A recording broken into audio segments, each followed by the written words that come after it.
running has made me, if ever I have anxieties about time management and about the stresses of life, I go for a run and they all seem a little bit less important.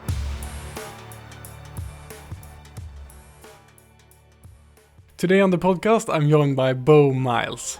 Ultra runner, filmmaker, adventurer, and the kind of guy who turns a YouTube film about a run into a philosophy lesson. Beau's not just chasing distance, he's chasing meaning, story, and the messy joy of being a human on the move. And while doing so, he has inspired me and so many others with his films on YouTube that shows that running doesn't have to be about chasing a specific time on a crowded street. If it's okay with you, I want to start off directly with a deep question, because I thought if it's someone that I can ask this that has thought quite much about it, I think it's you. And the simple question is, why do you run, Beau? It's a great question in that I don't know how to answer. And I think in some respects, it's an impossible thing to answer as well. When someone asks you why you love your wife, or why do you see a particular view to be beautiful and one to be ugly, they're very complex things to answer. However, because I realize that that's no good to you if I just give a fence sitting answer, I can tell you I love it because I think I've always done it. I know where I started out with my running, but these days it's very much my only time alone. And so I'm very strategic now with knowing that running is where my mental space or mental health exists. So I do it now because it feels great as a midlife person. I know I need to do it and I really want to do it, and it's the only time I'm alone. But I also know, and you know this, and a lot of your running audience will know this, that it kind of defines us physically in a sense as well. We get to map ourselves a little or a lot by how we adjust and how we run. How hard we go or how don't we go, or what our heart's doing and what our lungs are feeling and all that stuff. So I use it as a very mortal contact with myself, and to be alone and to think and to try and get better as well.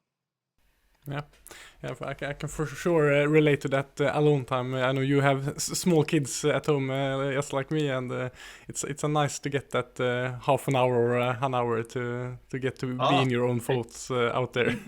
Yeah, I would be a grumpy man if I couldn't go for a run most days. And I could map my moods based on how many kilometers I've done each week. The further I run, sometimes I become grumpier because I've run so far.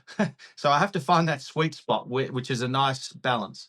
Yeah, that's for sure a balance. When you start training really hard and like it's what I would call serious training, it starts affecting your other life in a negative way. But if you can find that balance, it can for sure be a good value to your everyday life as well.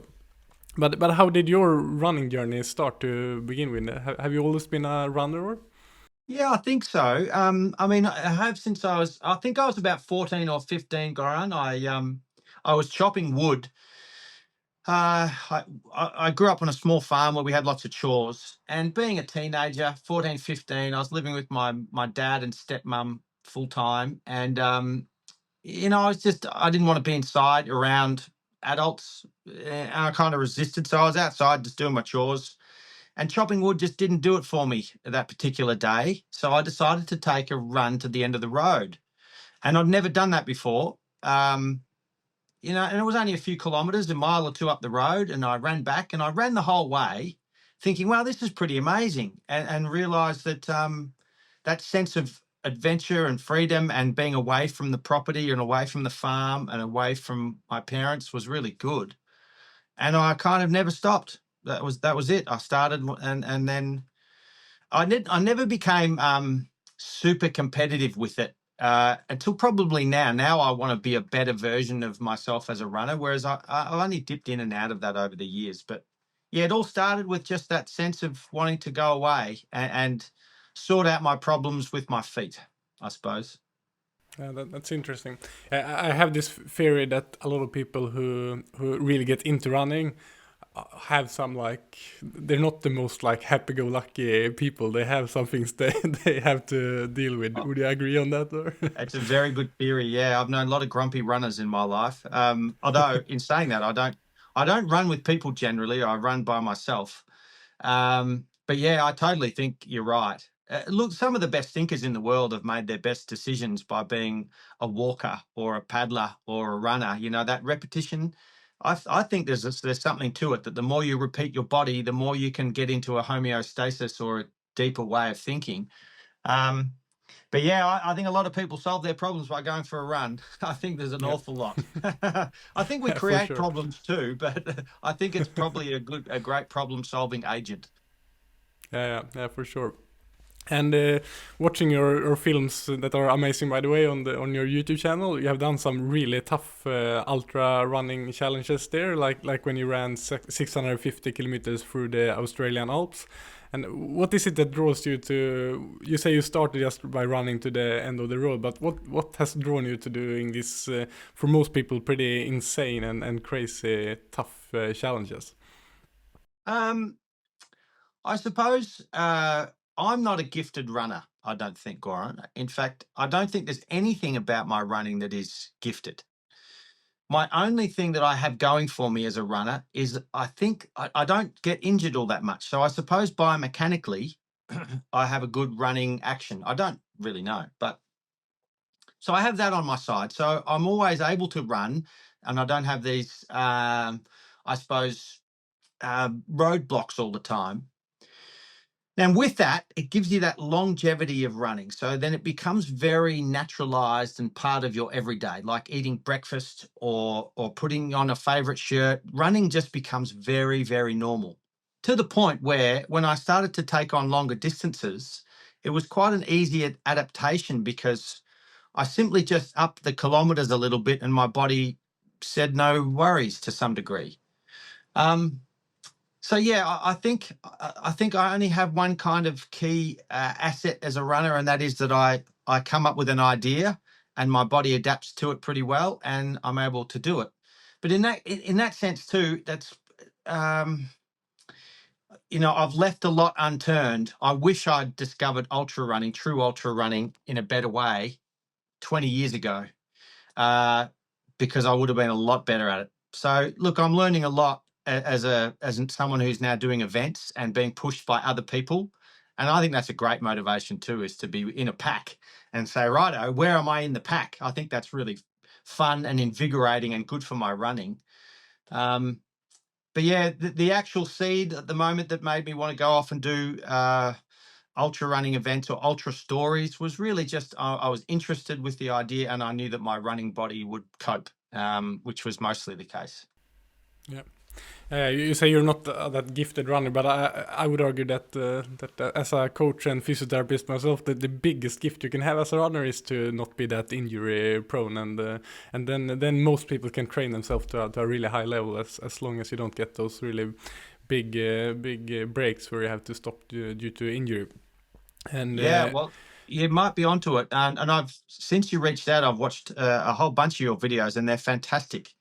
And I imagine, thanks. and like I say, if I had resources like yours 20 years ago, and I was inspired by that, it would have been a very different thing. But yeah, I do count myself lucky that I don't get injured much, but yeah, I'll take that, because I know that my speed isn't there anymore, my strength definitely isn't there, and maybe even my motivation. I thought it was stronger than what it is, but I'll take the no injury thing though. That'll do. Yeah, that's good. And when you run this ultra distance challenges, we all who have tried it know that there will come some like dark parts where you wonder why you're doing it. Everything hurts, and you just want to be done. How do you take yourself through those hard moments in an ultra race?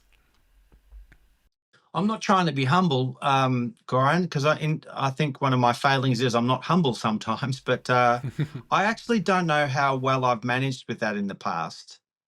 In that, I know now I've done a few races in the last few years, longer races. I've never really done many longer races. I've just done longer things by myself, so not against other people. But I've learned now to suffer more running in my last few years than I have in my whole life. And that's only because I was in a field of others.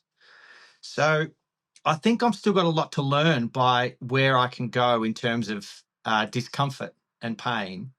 You know, hearing people like yourself and like Courtney Dauwalter and these top ultra runners in the world, Tyler Green, that talk about how they manage discomfort and how they kind of use it to their advantage, that they know they're there, they know it's horrible, but they know they're able to get through that lull to get to another version of themselves.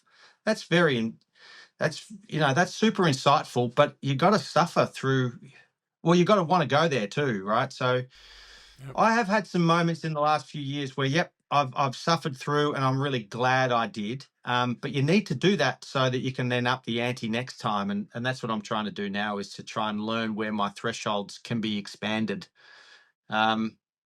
Which goes back to your first or second question of today. Maybe that's the beauty of midlife running, is that I'm just adding up all of my tough experiences to try and become a better long range runner, and that's maybe what the key to endurance is. I don't know.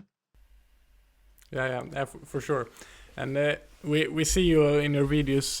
You often share about your challenges you do, but you don't share that much about how you train. Like, how would you describe your training? I have a feeling that you're not the guy who like meticulously check your heart rate or do lactate testing. But I don't know. Tell me how Well, is your training? I never have. You're dead right. I've always been an opportunistic runner that just runs. And I'm very lucky in a sense too, that I'm always motivated to run without an event or without metrics. I always had a watch with me, so I knew I ran for 55 minutes or an hour and a half. That was it. That was all I knew. Often I'd never know how far I ran. In fact, I never did. Sometimes I'd jump in the car and drive where I ran, and that was about the extent of it. Whereas now I've got a fancy watch, and I've had some coaching a little bit here and there, and I must admit I like doing a training plan because it just adds to my. It's new. It's quite novel to me to add to follow a coaching plan. So that's been really interesting and fun. And I must admit I really do listen to my heart rate now, and I never really did. And HRV and a few other key bits of information or data that can inform me how to train better, but there is still so much I don't know. And I wonder actually if I'm too reliant on data now for the last year or two. I know Lance Armstrong, you know, he's no longer a hero of mine, but he said some remarkable things, and he was a remarkable athlete as much as he was a bloody dope cheat. Yeah. He stopped using his watch. He was kind of before the big data that we have now. But yeah, he stopped using his watch for the last few years of his racing because he felt they were too focused on the numbers and not enough on the body and how you feel. So I really like that. I'm probably more organic that way, and I probably will go back to that. But I still need a few tools in my shed to figure out how to get more out of myself. Maybe I just watch more of your YouTube because, you know, and then you go away and experiment. I do need to experiment more. I do need to do that. I think you're onto something that you can for sure learn a lot from using all these metrics, but I think many runners today trust them too much in a way, or trust them more than you're feeling, because the heart rate is like, it's just a single number and can be affected by so many things. It can be affected if you have had too much caffeine before your run, or the time of day, or how warm it is. And many times, I think at least, you're better off when you run intervals and so to go by feel if you want a specific intensity. But you can also use like heart rate metrics and so to learn what it should feel at different intensities. But so it's for sure a balance. And I'm like inspired by your like how you did it earlier, like that more minimalistic approach, and looking back in like the 80s and the 90s, where at least in Sweden where I come from, there were more runners at a higher level. Maybe the top now is better, but there were more runners at a higher level. And then people didn't have all these metrics from today. They just ran by feel, and I think you can come a far way by that. But I it's think yeah, you're right. it And yeah. I think it's a real leap of faith people have to do to go back to it. What do they call it? Naked running. It's kind of bizarre, isn't it? I know the Australian marathon time has only just been broken, and that stood for almost 30 years from Robert de Castella. I mean, that's remarkable, isn't it? That we have so much data and so much talent in the last 30 years, and yet we've only just broken our Australian national marathon time. Yeah, it's staggering. And it proves that organically, you can train the house down and kind of feel your way through what the elites are doing. Um, yeah, yeah, I imagine that in the next, I don't know. I'll see. I'd like to get a really nice. I'd like to be on the podium of a really good race first to through data, and then strip it all away, get rid of the watch, and go back to just being a wild animal out there running around the hills because I love it. And I think, yeah, that day will come.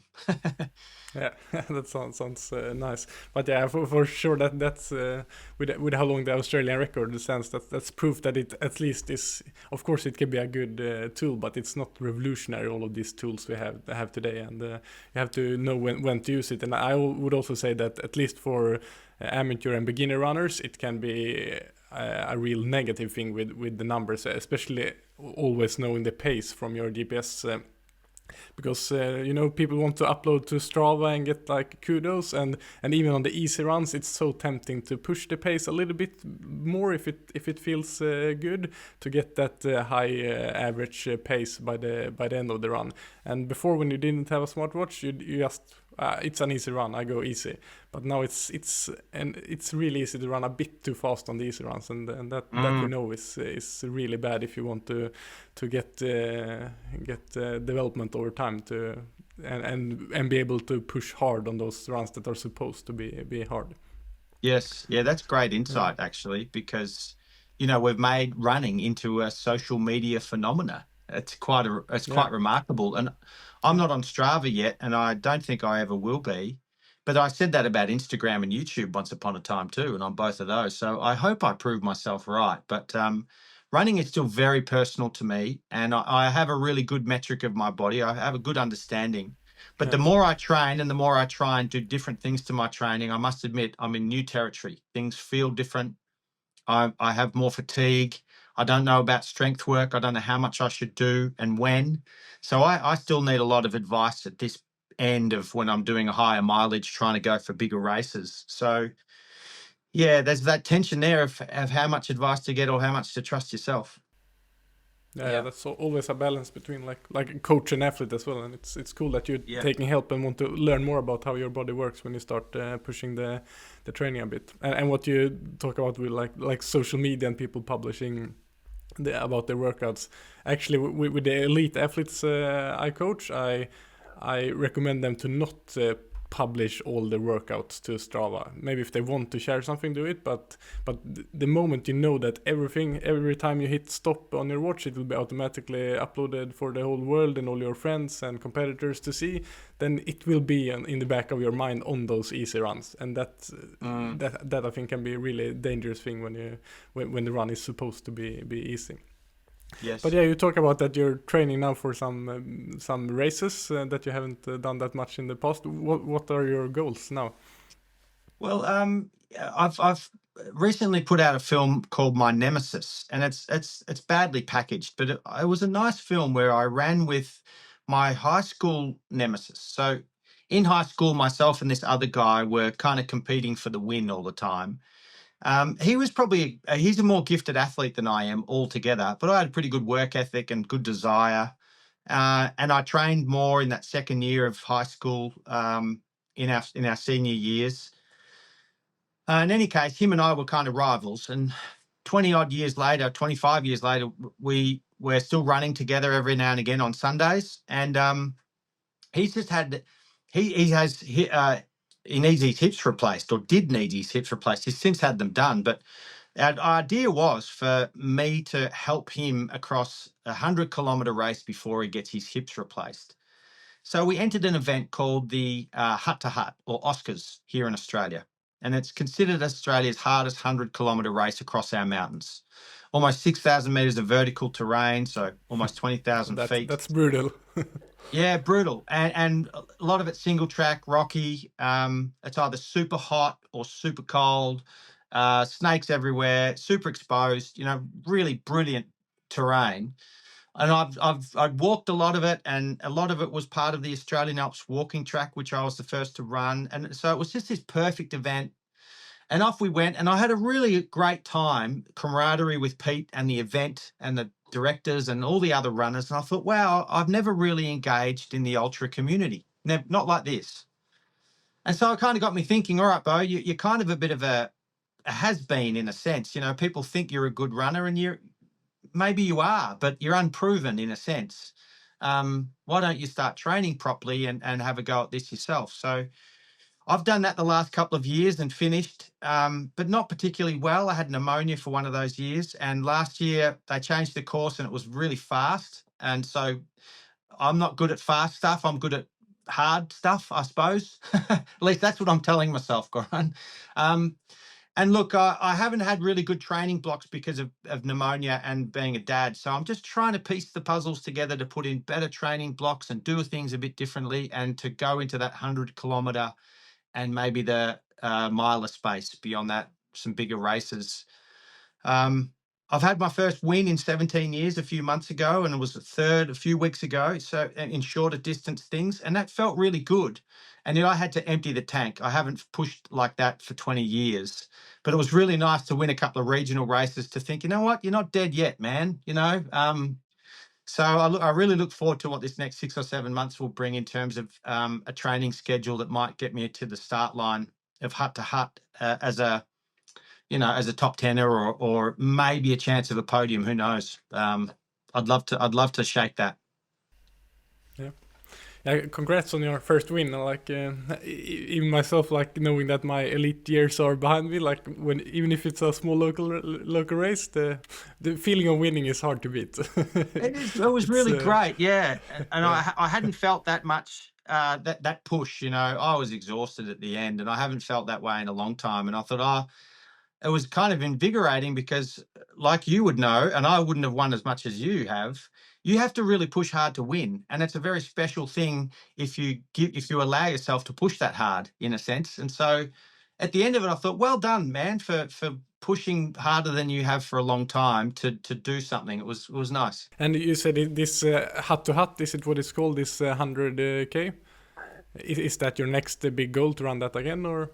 Yeah, it will be, in terms of trying to be the best version of myself. I'll do some other smaller races, a 70 and an 80-kilometer mountain races between now and then, I think, and I'll do lots of training in the mountains. But that's with a clean bill of health, so hopefully that all works out.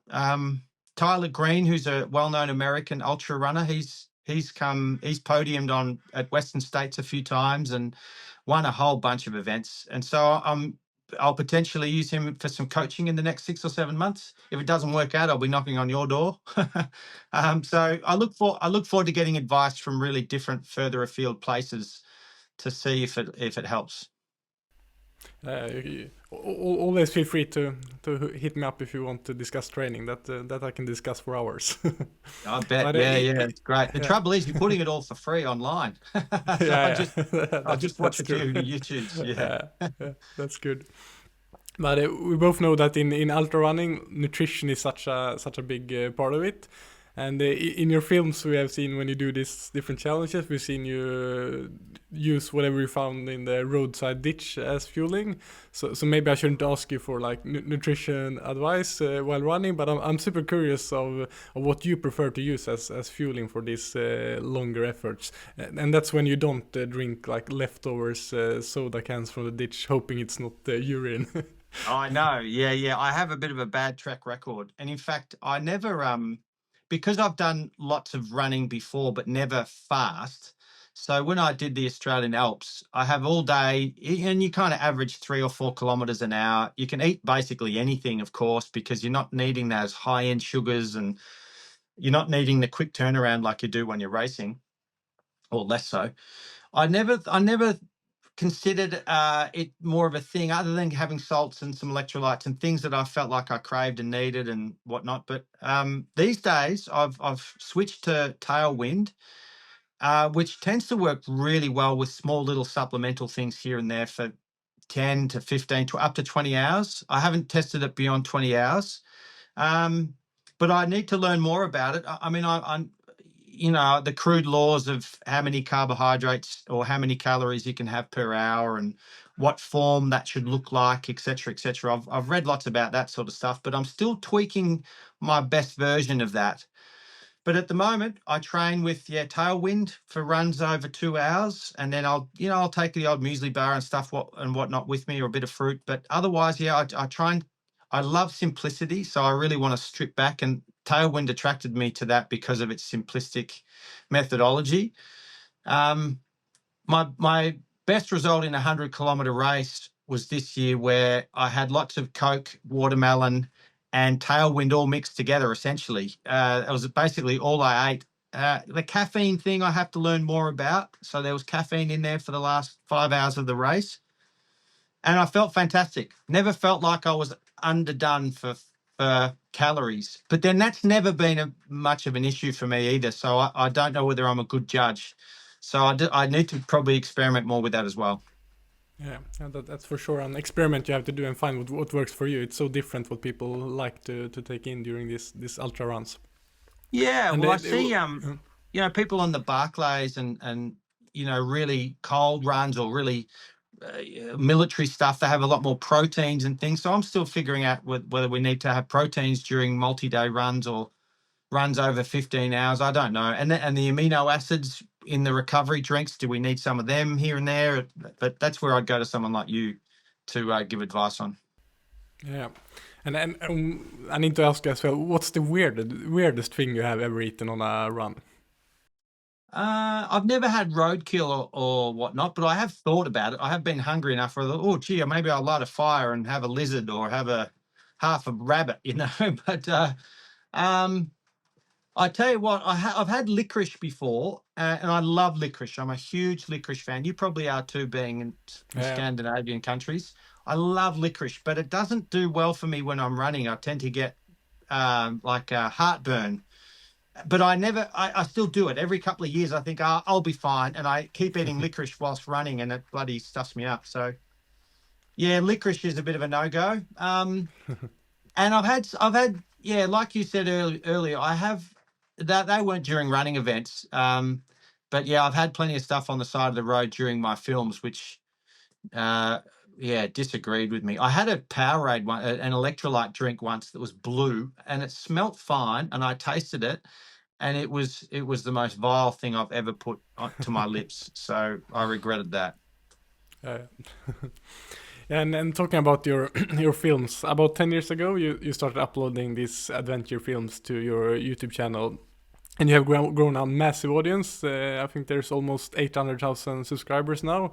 And what was it to begin with that drew you to creating these films? And did you have a goal when you started out doing this? Well, thank you for saying it's a massive audience. I still feel like I don't think I'm a good fit for YouTube, as much as I think it's a great platform. So it'll be interesting to see if I stay in YouTube long term because of its relentlessness and whatnot. But I never started YouTube to think I'm going to become a YouTuber. That was never my intention. And I watched your video when you ticked over to 100,000 subscribers and what that means to us to have an audience. So I'm still figuring that out myself. Because, yeah, it's a strange thing making films for people you'll never meet, and these numbers mean all these things, and they dictate our time and our value and all this sort of stuff. It's kind of strange. I do love filmmaking and storytelling, I suppose. And so I'll keep doing that until I don't want to anymore, and putting them out there in some way, shape or form. I'm having a meeting tonight, actually. I've been touring Australia, New Zealand, and a little bit of North America for the last few years with live shows. And I'm about to do that around the world. And so that might be my biggest kind of asset, is to take my filmmaking and take it to theaters and tell people about the backstory and rough cuts and behind the scenes and all the fun stuff that does or doesn't make it to screen.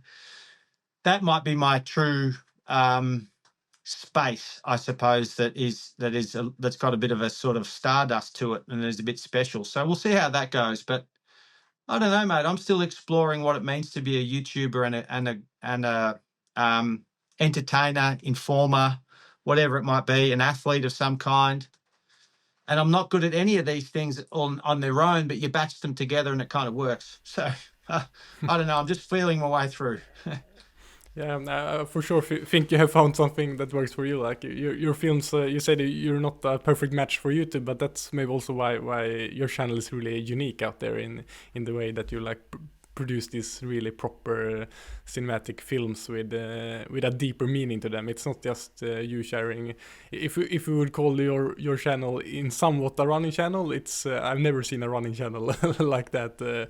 Like these days, most running channels look the same. They talk about the newest shoes and their marathon or 5K runs and you show that running can be something else, and I think that's really great on the platform to have that you can use running to explore yourself and your environment you live in. Yeah, well, do you know what? It's basically, I just think running is a form of transport. That's it. I just see it as, and it transports us to different places to give us experiences. And the difference now is that I've converted to doing some of these events off to the side. Maybe it's lost its quality in that sense too, because I'm so time centric. And I must admit, I would love to repeat some of the runs I've done in the past because I was in such a bloody hurry, and it's either that or do them really fast, but then go back and do them really slow because you just miss so much of this wonderful experience. So much of running is how we feel rather than what we see and what we take in. I have a friend of mine who used to be a rider, a professional bike rider, and he rode the Tour de France once. And I asked him about it because I love watching the Tour and the Giro and these grand events that test the body. From a viewing perspective, wow, we just get to watch this magnificent landscape slide by as we watch 8 hours of bike riding. It's magnificent. But that's not the case for them, of course. They're in the hurt locker the entire time, just trying to survive. I don't think they're seeing the flower fields and the farmers on their horses and the chateaus roll by like we are. And so that's a great shame because they're missing out on an awful lot. And I worry about that with running sometimes, that it takes us away from what we could be seeing.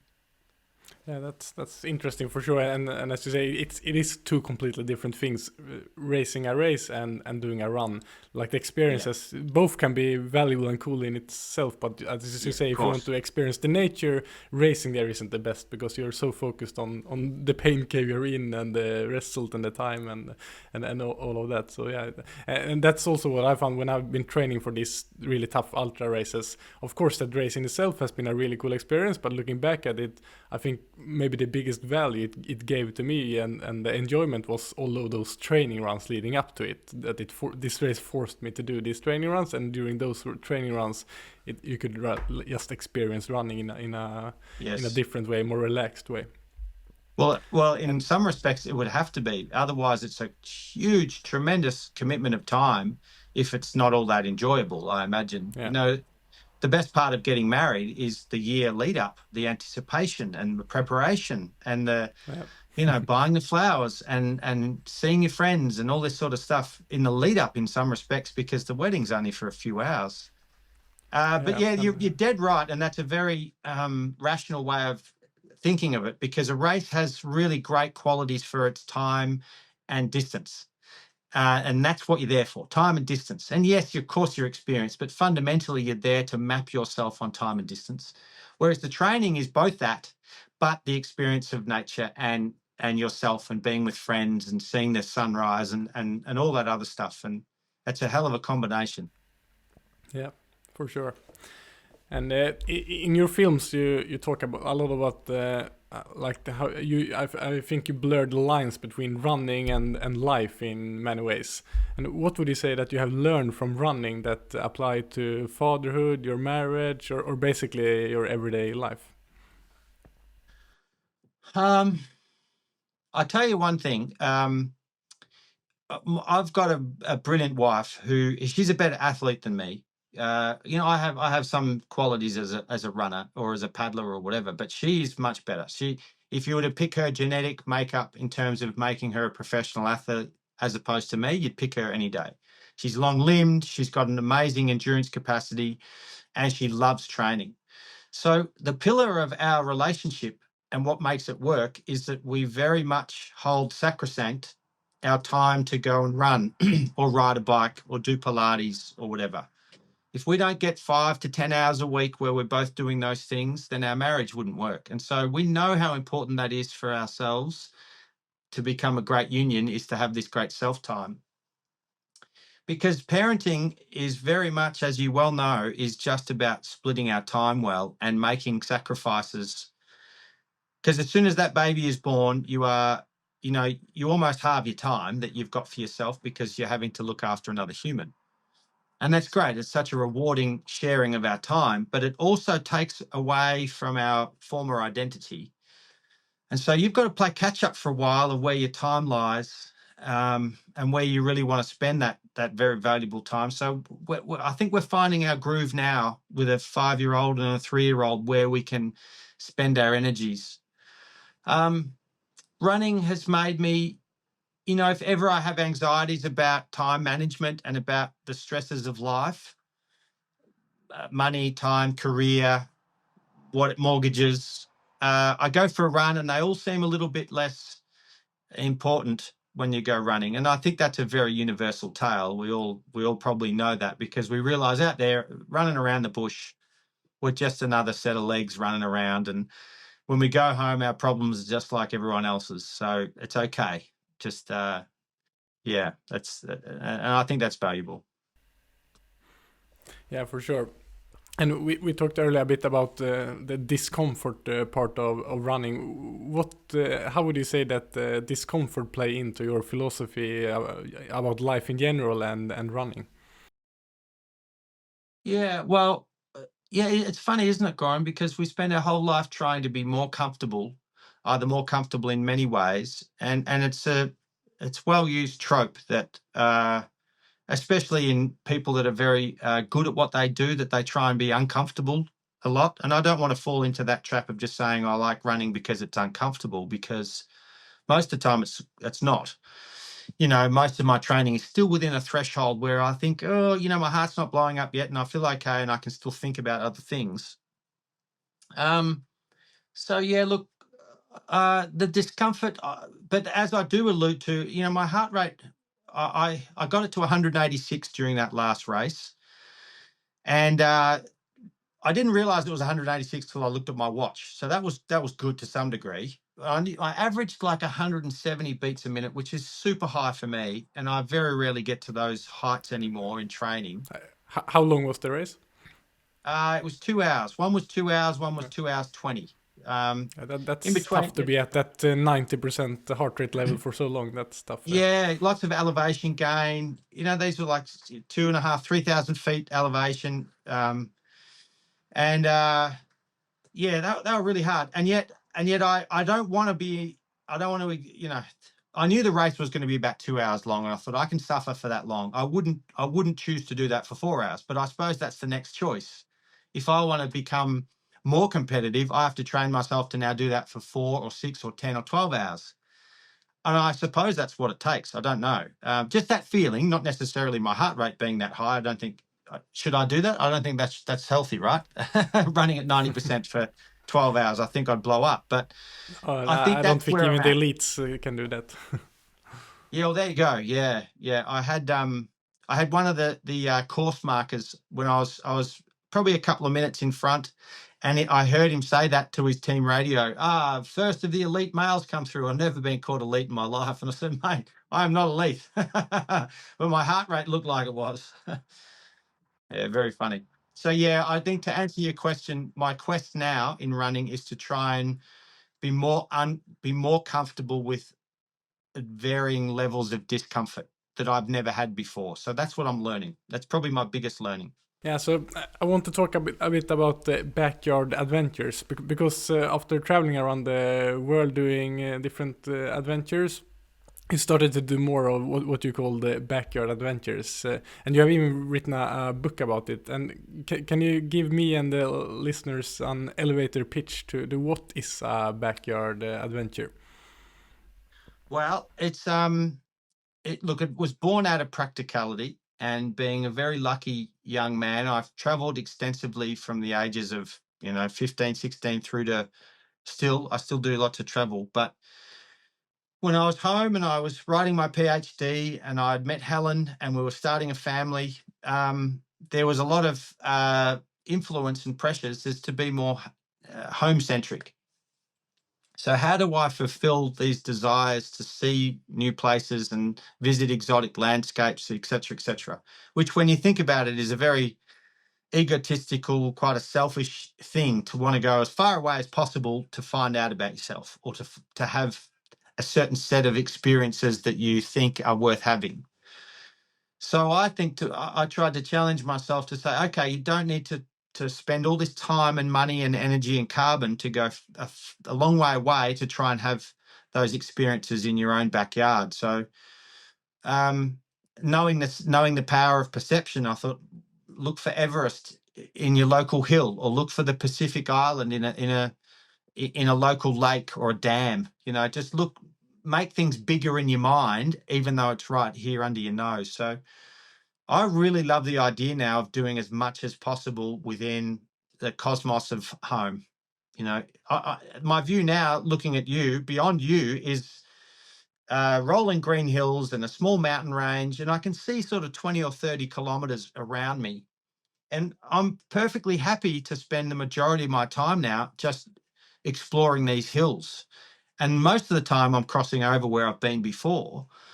But every day is different and the weather's different, and I might be with someone new. And I love the idea of making very familiar places adventurescapes, because why not? Because it's a bloody better use of time. And that's what backyard adventuring is.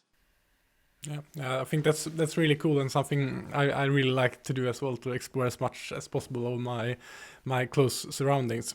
So I live on an island in the Oslo fjord, and most people I know that lives here, they have traveled to the US, Australia, and Asia, and been traveling many places.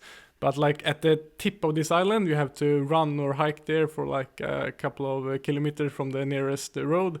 There's this really cool place, like at the top of the island, where you get out in the fjord, and there's this amazing view, and such a cool place. I like to run there. But most of these people that live in my neighborhood here, or actually no one that I've talked to, have ever been there, and it's like 12 kilometers from the neighborhood where I live in. They've never been there, but they've been to the US and Australia, and that I think it's a shame a bit, that you want to find these like exotic experiences, but you don't see all the cool places that are close to you where you live. Yeah, well, it really questions what we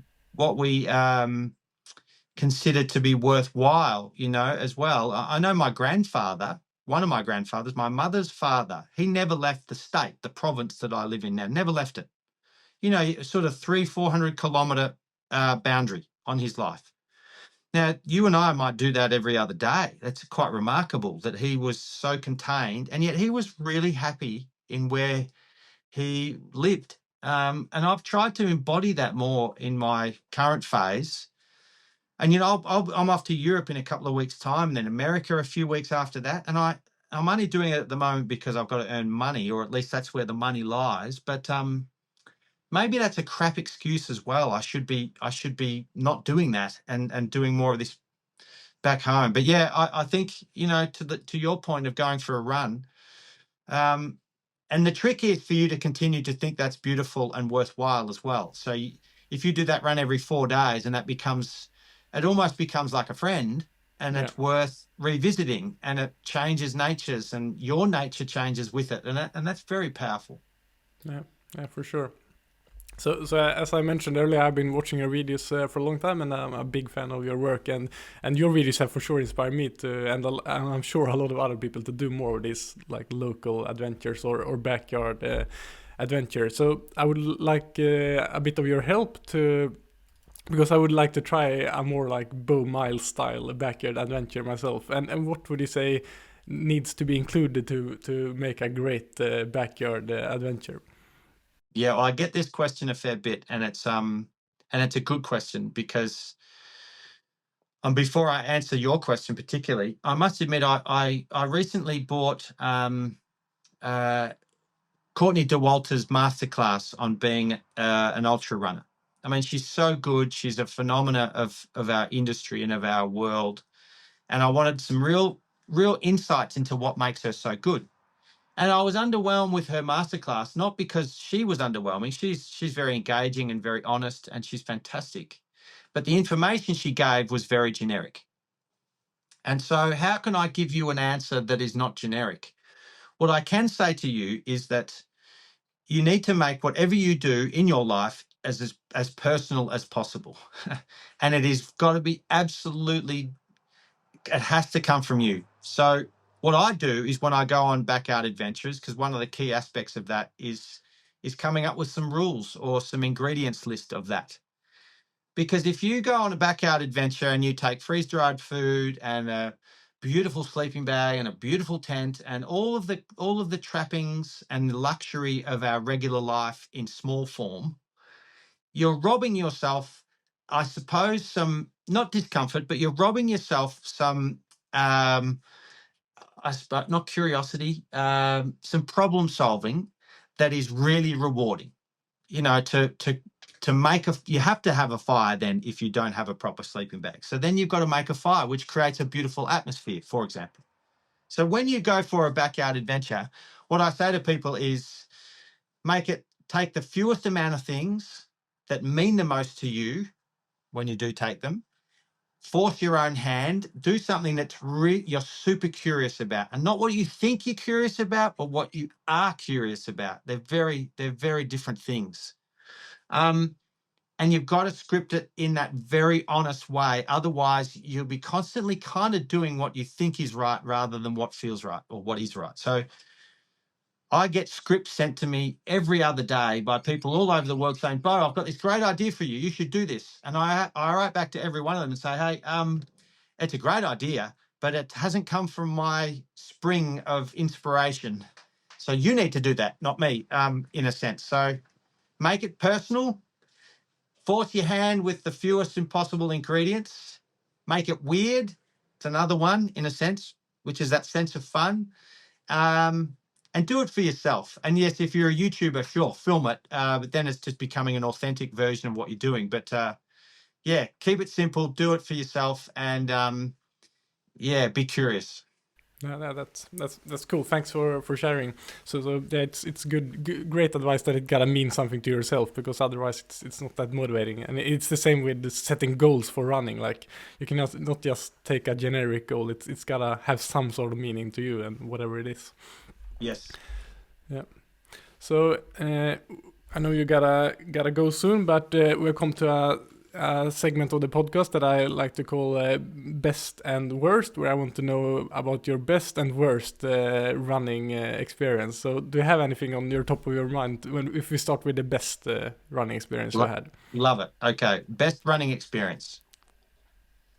Look, let's go. Why not? That winning after 17 years felt really good. I felt like I wasn't washed up and dead yet. I think that was nice. Worst. Oh, I tell you, when I was eating beans for 40 days, one of the runs in there, I felt so horrible. I felt like I had no energy in my muscles whatsoever, and I felt like it was the first run I'd ever had on Earth. So that felt horrible when I was only eating beans. Yeah, that must must be pretty crazy to run after only fueling on that for so long. And when it comes to your upcoming films and adventures, I'm sure you think a lot about what you want to do in the future. Do you have an adventure that includes running that you haven't done yet, but it's something that, okay, this is a dream thing for me to do in the future? I don't want to give it away too much, but I will, because I'll make a film out of it regardless. But I do love the idea of doubling. A lot of people run the day of the month, They run 1 kilometer, then 2, and then 3, right through to 30. I think that's pretty cool. But I did think, what if I just double it every day for 1 or 2 weeks? So 1 kilometer, 2 kilometers, 4, 8, 16, 32, etc. And you do that for as long as you can last. You just keep doubling it. I thought that was kind of fun, but a touch masochistic. And there is a little bit of me that wouldn't mind, from a storyteller's perspective, redoing all running films I've ever done. So go back and start again and do them again and see how different they are, compare and contrast. So maybe there's something in that. We will keep on the lookout for those on your YouTube channel. And if someone watching this haven't already dove into the Beau Miles universe on YouTube, you should do that, because there's a lot of great films there. And thanks a lot for joining this talk, Beau, and best of luck with your ultra marathon training. Same to you. Thank you, Göran. I'll be visiting your YouTube site. It's a wonderful thing. So thanks for reaching out. And I don't actually use YouTube all that much, so it was nice to connect to a channel that I actually watch. It's really cool. So thanks, man. And yeah, when you get to come to Australia one time, I've got some good runs for us to do, for sure. Yeah. Yes. Same to you. If you're ever in Norway, we should do a long trail run together. Excellent. Yeah, I'll be there next year sometime, so I'll let you know.